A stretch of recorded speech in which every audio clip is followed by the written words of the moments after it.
தீபாவளி பண்டிகை நாளை மறுநாள் வழக்கமான உற்சாகத்துடன் கொண்டாடப்பட உள்ளது. தீபாவளி பண்டிகையில் முக்கிய பங்கு வகிக்கும் பட்டாசுகள் வெவ்வேறு வடிவங்களில் மக்களை கவரும் வகையில் விற்பனைக்கு கொண்டு வரப்பட்டுள்ளன. சென்னை தீவுத்திடலில் அமைக்கப்பட்டுள்ள பட்டாசு கடைகள் பகுதியிலிருந்து எமது செய்தியாளர் கௌதம் வழங்கும் தகவல்களை தற்போது பார்க்கலாம்.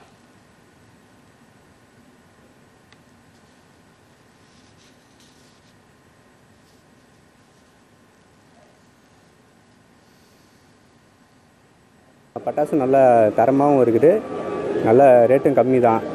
எல்லோரும் வந்து இங்கே வந்து என்ஜாய் பண்ணுங்கள். எல்லா கடையிலையும் நல்ல பொருள் நல்லா இருக்குது. வருஷம் வாங்கியிருக்கலாம். கிட்டத்தட்ட இதுவே வந்து கம்மியாக தான் இருக்குது. அவங்க டிஸ்கவுண்ட் எவ்வளோ ரேட்டு நினச்சி வாங்கலான்னு வந்து எவ்வளோ ரேட்டு வாங்கிட்டு போவீங்க? ஆக்சுவலாக எங்கள் பட்ஜெட் வச்சுருந்தது மேக்ஸிமம் ஒரு 2000 வச்சுருக்கோம். ஆனால் வாங்கின பொருள் வந்து இந்த 2000 விட அதிகமாக தான் இருக்குது. அது மன நிறைவாக இருக்குது. நான் வந்து பட்டாசு வாங்க வந்தேன். எனக்கு இந்த பட்டாசுலாம் ரொம்ப பிடிச்சிருக்கு. நான் வந்து வீட்டுக்கு போயிட்டு செமையாக வெடிப்பேன். எவ்வளோ பட்டாசு வாங்கியிருக்கீங்க? நான் வந்து நிறைய வாங்கியிருக்கேன்.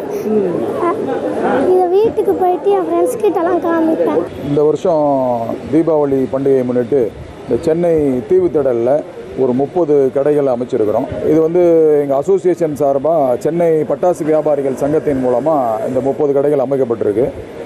கடந்த ஒரு 4 நாட்களாக வியாபாரம் ஓரளவுக்கு பரவாயில்ல. இந்த 2 நாளாக மழை, நேற்றும் இன்றைக்கும் பார்த்திங்கன்னா மழை இருக்கிறனால கொஞ்சம் மக்கள் வரது கொஞ்சம் கம்மியாக இருக்குது.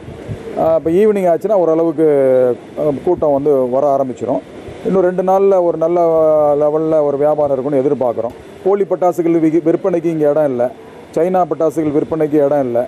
அந்த அளவுக்கு ஒரு பொதுமக்களுக்கு ஒரு நம்பிக்கையான ஒரு இடமா அந்த தீவுத்திடல் அமைஞ்சிருக்கிறதுனால நல்லபடியாக வியாபாரமும் போயிட்டுருக்கு.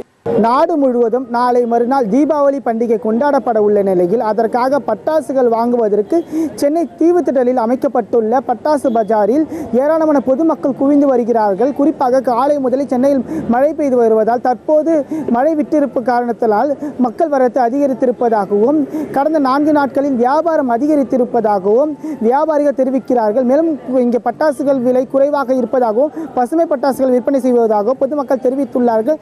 தொடர்ந்து இன்னும் 2 நாட்களில் அதிக அளவு வியாபாரம் நடைபெறும் என வியாபாரிகள் நம்பிக்கை தெரிவித்துள்ளார்கள்.